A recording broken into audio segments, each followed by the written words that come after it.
Becomes 0, beta जे च कोई mu नहीं हैगा, सो इट ऑल्सो बिकम 0, तो जो भी डेरीवेटिव आया इसनूं इक्वल्स टू रखांगे 0 दे, that is equals to 0। Okay, so सारे पास क्या आ जाएगा 2, ये सारा 0 -1 -0 -1, ये सारा फैक्टर क्या बन जाएगा -1, ये सारा फैक्टर क्या हो जाएगा -1। सो 2 × -1 -2, सो -2 इत्थे मल्टीप्लाई हो रहा, 0 नाल डिवाइड करांगे तो उधर जाके 0 हो जाएगा, साढ़े पास इन्ना फंक्शन जिहड़ा हैगा है वो लैफ्ट बचेगा। Is it okay? So we take curl E upon curl mu is equals to -2 double summation yij minus mu minus alpha I minus beta j is equals to 0, therefore -2 0 ना जाके divide होके 0 बन गया, and we get I varies from 1 to V, j varies from 1 to B, yij minus mu minus alpha I minus beta j is equals to 0। Now summation सारे factor ना multiply कर दो, double summation yij minus double summation mu double summation alpha I double summation beta j is equals to 0, and summation दी range लिखती I varies from 1 to V and j varies from 1 to B। Is it okay? Okay बेटा, हुण now yij नूं किवें solve करना है कि देखो yij दे there are 2 subscript, one is I and the second one is J।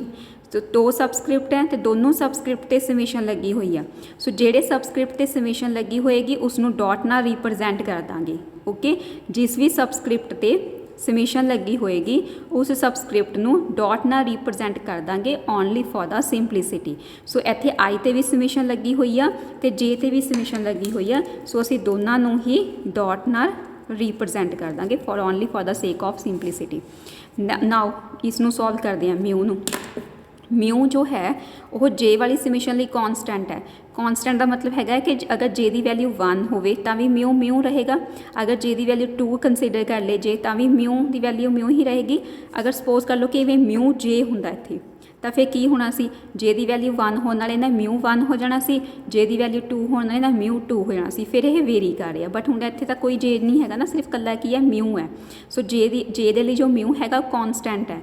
अगर कोई फैक्टर किसी समीशन लिए कॉन्सटेंट होवे तो उस समीशन तो बाहर आ जाता है, समीशन तो आउटसाइड लिख लिया जाता है उसनों सॉल्व करने लई। सो जो म्यू है वो जे वाली समीशन लिए कॉन्सटेंट है, सो इसनों असीं जे वाली समीशन ते आउटसाइड लिख लांगे। ठीक है, सो असीं क्या लिखांगे समीशन, पहले 1 बाय 1 समीशन सॉल्व करांगे, पहले जे वाली सॉल्व करते हैं फिर आई वाली करांगे। सो जे वाली समीशन लिए म्यू कॉन्सटेंट है इसलिए समीशन तो आउटसाइड लिख लेंगे हैं, तो जे वाली समीशन को बाकी की लैफ्ट बचिया 1। इन द सेम वे जो अल्फा I है वो भी जे वाली समीशन लिए कॉन्सटेंट है, बिकॉज जे की वैल्यू 1 2 3 4 कोई भी होवे अल्फा I की वैल्यू अल्फा I ही रहेगी। सो अल्फा I भी जे वाली समीशन कॉन्सटेंट है, सो ये भी जे वाली समीशन ते आउटसाइड राइट अप किया जा सकता है, तो जे वाली समीशन को उत्थे की बच गया 1। अगे बीटा जे जो है वो जे वाली समीशन लिए वेरी कर रहा है, जे की वैल्यू 1 होने नाल बीटा जे ना बीटा 1 हो जाना, जे की वैल्यू 2 होने दे नाल बीटा जे ना बीटा 2 हो जाना, जे की वैल्यू 3 होना बीटा जे ना बीटा 3 हो जाना। So beta j is variable for the summation of j, so यह बाहर नहीं आ सकता। ठीक है, बट साढ़े पास एक अजम्पशन सी different effects are additives in nature, so under that assumption summation j varies from 1 to B beta j is equals to 0। हुण इसनूं याद रखने लिए की है कि अगर इत्थे भी जे आ अल्फा बीटा दी वाई की गल नहीं कर रही, सिर्फ ये वाली जी अजम्पशनस है वो अल्फा बीटा इवें दे फंक्शनों ते लगणगियां। सो इत्थे भी जे है इत्थे भी जे है, सेम सेम सबस्क्रिप्ट है, then under the assumption different effects are additive in nature it becomes 0। Okay बेटा, सो ए वाला फैक्टर ए वाली समीशन करके 0 हो गया। ठीक है, now y dot dot minus summation i varies from 1 to V mu.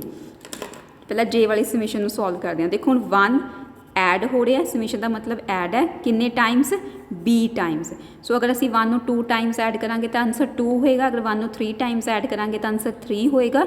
In the same way 1 नूं असी ऐड कर रहे हैं B times, so it becomes a आ वाला जिहड़ा फैक्टर हैगा ये की बन जाएगा B। ठीक है बेटा। Minus summation i varies from 1 to v alpha i as such, a वाला फैक्टर भी सेम वे दे नाल आंसर आ जाएगा इसका b, that is equals to 0। Therefore y dot dot minus mu ते b दोनों ही आई वाली समीशन ਲਈ कॉन्सटेंट है। म्यू ਦੇ ਨਾਲ ਵੀ ਕਿਤੇ आई नहीं ਲੱਗਿਆ ਹੋਇਆ, b ਨਾਲ ਵੀ ਕਿਤੇ आई नहीं ਲੱਗਿਆ ਹੋਇਆ। ਸੋ ਥੀਸ ਆਰ ਦਾ constants terms for the summation of i। So ਇਹਨਾਂ ਦੋਨਾਂ ਨੂੰ ਹੀ i ਦੀ ਸਮੀਸ਼ਨ ਦੇ ਆਊਟਸਾਈਡ ਜਿਹੜਾ ਹੈਗਾ ਹੈ ਉਹ ਰਾਈਟ ਅਪ ਕਰ ਲੈਂਦੇ ਆ। आई वाली समीशन को बच गया 1 माइनस जो b है वो तो आई वाली समीशन ਲਈ कॉन्सटेंट है, इसलिए b आई वाली समीशन के आउटसाइड आ जाएगा। बट जो अल्फा आई है वो आई वाली समीशन ਲਈ वेरीएबल है, सो वो आउटसाइड नहीं आएगा बिकॉज अल्फा आई की वैल्यू आई की वैल्यू चेंज होने चेंज हो रही है। सो आई की वैल्यू 1 होने अल्फा आई की वैल्यू अल्फा 1 हो जाएगी, आई की वैल्यू 2 होने अल्फा आई की वैल्यू अल्फा 2 हो जाएगी। सो अल्फा आई कॉन्सटेंट नहीं हैगा, इसलिए समीशन के अंदर ही रहेगा। बट b कॉन्सटेंट सीगा, इसलिए समीशन के आउटसाइड जो हैगा उसी राइट अप कर लिया। So that is becomes y dot dot minus mu b. Now हुण इत्थे जो आई 1 है दैट इज़ अ 1, यह 1 किन्ने टाइम्स ऐड हो रहा है v टाइम्स। सो इस फैक्टर का आंसर की आ जाएगा v माइनस। हुण देखो मैं तुहानूं दस्सिया सीगा कि अगर अल्फा बीटा जिहड़ा हैगा है ਇੱਥੇ भी आई हैगा तो समीशन भी आई ते लगी हुई है। I varies from 1 to v alpha is equals to 0। Same property करके different effects are additive, different effects are additive in nature. ये प्रॉपर्टी यूज़ की, सॉरी अजम्पशन यूज़ की है। इस अजम्पशन करके जिहड़ा summation i alpha is equals to 0, जिवें beta j j दी समीशन 0, अल्फा आई दी समीशन 0, ठीक है। बट अगर एवें लिखिया होंदा बेटा summation j varies from 1 to b alpha i, हुण देखो इत्थे आई है इत्थे जे है, ओपोजिट है ना, फिर इत्थे क्या होंदा है कि अल्फा आई बाहर आ जाएगा तो समीशन कोल क्या बचेगा 1। अगर ओपोजिट है तो इसनूं एवें सॉल्व करना है कि आउटसाइड लिख लो फिर 1 लिख लो, है ना, फिर उसनूं सॉल्व कर लो। बट अगर सेम सबस्क्रिप्ट लगे हुए हैं तो वो क्या अल्फा बीटा की गल कर रही हैं, अगर सेम सबस्क्रिप्ट लगे हुए हैं तो वो क्या बन जाएगा 0 अंडर दिस अजम्पशन। सो ए वाला फैक्टर हो गया 0, ठीक है बेटा। साढ़े पास क्या आया y dot dot is equals to mu b v, ये माइनस का 0 च जाके ऐड होएगा तो यही आ जाएगा। असीं वैल्यू की फाइंड करनी है म्यू की, असीं म्यू नूं वन साइड ते रखिया, बाकी सारे टर्म्स नूं दूसरी साइड ते डिवाइड करता। हुण इत्थे देखो आ वाले डॉट का मतलब हैगा कि आई ते समीशन लगी हुई है, ए वाले डॉट का मतलब हैगा कि जे ते समीशन लगी हुई है। लिखिया है ना y dot dot, first dot का मतलब हैगा कि आई ते समीशन वेरी कर रही है, सैकेंड डॉट का मतलब हैगा जे ते समीशन वेरी कर रही है, किस ते वाई आई जे ते।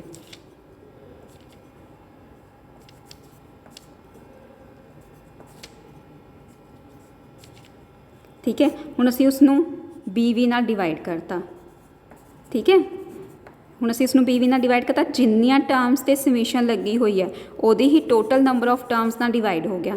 तो यह किहदा फार्मूला बन गया sum of observation divided by total number of observation that becomes mean. तो मीन नूं किवें डिनोट करांगे बार दे नाल। सो यह डॉट रिप्रजेंट कर रहे हैं कि आई ते जे ते समीशन लगी हुई है, तो जिहड़ा यह बार हैगा यह रिप्रजेंट कर रहा है कि उसनूं बी वी दे नाल मतलब उसदी टोटल नंबर ऑफ टर्म्स दे नाल बी जिथे जिथे समीशन लगी सी वी दे नाल भी ते बी दे नाल total number of terms b v बन गया, तो वो टोटल नंबर ऑफ टर्म्स नाल डिवाइड भी किया हुआ है। तो that means y dot dot bar is equals to mu. ये डॉट रिप्रजेंट कर रहे हैं कि आई ते जे ते समीशन लगी हुई है, तो यह बार रिप्रजेंट कर रहा है कि उसनों दी total number of terms which are b v नाल डिवाइड भी किया हुआ है। सो ये साडी म्यू की एस्टीमेटेड वैल्यू आ गई y dot dot bar. CRD च भी सेम वैल्यू आई सी म्यू की बेटा, तो इस दे विच भी अपने पास सेम वैल्यू आई हैगी म्यू की y dot dot bar, that means grand mu.